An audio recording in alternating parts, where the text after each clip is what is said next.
जो जंगल और जमीन से हक छीन लिया गया था, उनके 400 राउंड फायर हुए थे और जिस कारण बहुत सारे लोग मतलब कुछ लोग उसमें कूद गए। ये यमुना घाटी में आता है। दरअसल ये तो यमुना ही घाटी है। ये पूरी चक्रधर जुयाल का ये पूरा कारनामा था जिन्होंने ये कांड करवाया है, जिसे दोस्तों उत्तराखंड का जनरल डायर की संज्ञा दी जाती है। क्योंकि हेलो गाइस, आप सभी को मेरा प्यार भरा नमस्कार और प्रणाम।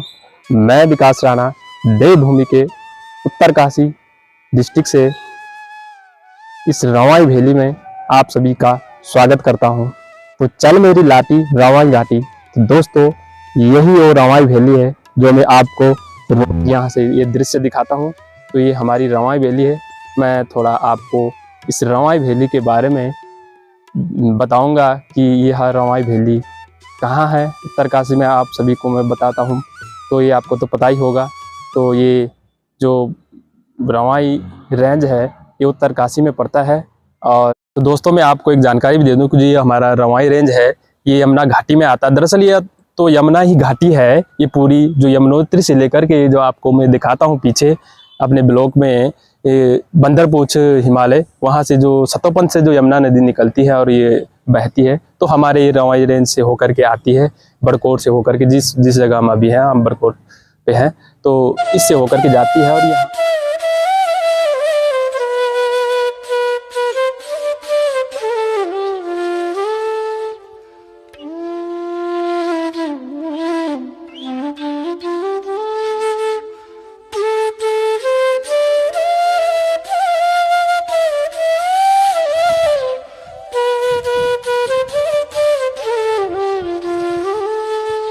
बहुत बड़ा इतिहास है जो मैं आप लोगों को छोटे शब्दों में मतलब उसको बताने की कोशिश करूँगा। तो चलिए दोस्तों, मैं यहाँ का इतिहास आपको साझा करने की कोशिश करता हूँ जितनी हमको जानकारी है।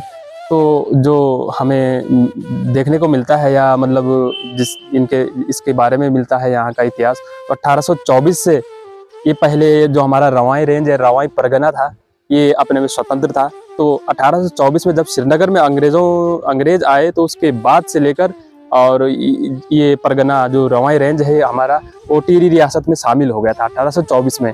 और उसके बाद यहाँ का एक बहुत ही बड़ा स्थल है जो कि यही बड़कोट से नीचे लगभग 2-4 किलोमीटर पे स्थित है, तिलारी कांड। यहाँ दोस्तों तिलारी कांड हुआ था। तो ये भी एक दोस्तों जो हमारे यहाँ उत्तराखंड में जो जलियांवाला बाग की जिसको संज्ञा दी गई है, वो हमारे रवाई रेंज में तिलारी कांड जो हुआ वो यहीं पे यमुना नदी के किनारे बड़कोट में हुआ था। उसके बारे में हम आपको कुछ जानकारी देंगे। तो जो हमारे 30 मई 1930 में जो टिहरी रियासत, तो यह घटना राजा नरेंद्र शाह के समय घटित हुई थी, जिनका कि जो चक्रधर जुयाल इनका वजीर यानी कि मंत्री था इसके समय तो हुई थी। और यहाँ पे निहत्थे लोगों की जो बर्बरता से हत्या की गई थी, क्योंकि यहाँ पे जो नया वन कानून लाया गया था उसके पक्ष में हमारी जो जनता थी रवाई की सारी, वो यहाँ पे इकट्ठी हुई थी।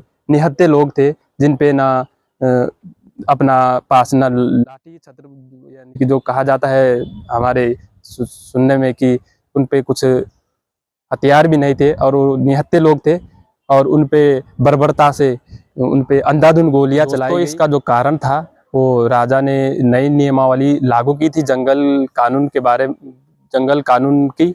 तो उसी के कारण जो स्थानीय लोग थे उनको यहाँ पे बहुत तकलीफ होने लगी, क्योंकि उनका जो जंगल और जमीन से हक छीन लिया गया था। दोस्तों जंगलों में लकड़ी और जो चारा लेने के लिए जाते थे, वो उसके लिए उन्हें यहाँ के लोगों को परमिशन लेनी पड़ती थी। इसी कारण वह नीचे जो तिलारी कांड हुआ था जहाँ हमारा स्थल है, उसी पे उन्होंने धरना देना शुरू किया।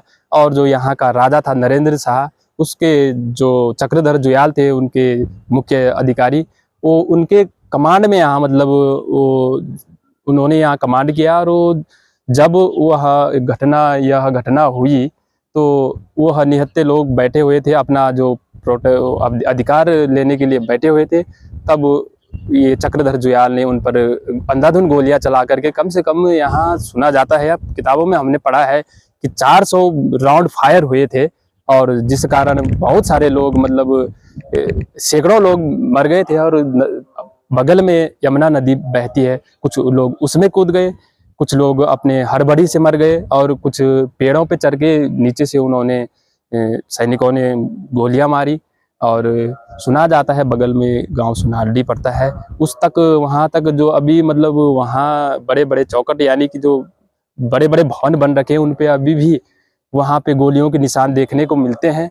किसी के वहां जानवर भी मर गए थे, क्योंकि यहाँ से जब अंधाधुंध गोलियां चलाई गई तो यहाँ पे वहां पे काफी नुकसान देखने को मिला। तो ये चक्रधर जुयाल का ये पूरा कारनामा था जिन्होंने ये कांड करवाया है, जिसे दोस्तों उत्तराखंड का जनरल डायर की संज्ञा दी जाती है। क्योंकि 1919 में जो अमृतसर में जलियांवाला बाग हुआ था, उसमें भी निहत्थे लोगों का, अमृतसर में निहत्थे लोगों पर अंग्रेजों ने गोलियां चला दी थी। तो दोस्तों मुझे आशा और विश्वास है कि आपको हमारा ब्लॉग बढ़िया लगा होगा। थोड़ा बहुत जानकारी हमने आपको यहाँ के बारे में बताई। मुख्यतः जानकारी तो हमने आपको रवाई घाटी के बारे में बताने की कोशिश की कि रवाई घाटी कहाँ पे है और किस प्रकार से हम यहाँ रहते हैं, वो हम आपको आगे बताते रहेंगे। हमारा क्या रहन सहन है इधर, मतलब कौन सी परंपराएं और किस प्रकार से हम यहाँ पर इन पहाड़ों पे रहते हैं, जीवन शैली क्या है, वो हम आपको आगे ब्लॉगिंग के माध्यम से बताते रहेंगे। तो अगर आपको हमारी जानकारी या ब्लॉग पसंद आया हो तो प्लीज़ कमेंट बॉक्स में ज़रूर बताएं, और जो हमें जानकारी छूट गई हो, हमसे रह गई हो, उसके बारे में आप हमसे ज़रूर कमेंट साझा करें। और हम दोस्तों अगर आपको ज़्यादा जानकारी चाहिए तो हम इस रवाई वैली के बारे में और मेरे बारे में तो मैं आगे Q&A वीडियो बनाने वाला हूं, तो आप कमेंट करके बताएं। आपने क्वेश्चन पूछ सकते हो कि कहाँ क्या है, और मेरे बारे में भी पूछ सकते हो। तो धन्यवाद आप सभी लोगों का जो हमारे साथ जुड़े हैं, और जो नए जुड़े हैं उनका भी। चल मेरी लाठी रवाई घाटी। तो दोस्तों आप सभी लोग वीडियो को सब्सक्राइब, लाइक और कमेंट ज़रूर करें। हमारा आगे Q&A वीडियो होने वाला है। तो धन्यवाद। जय हिंद, जय भारत।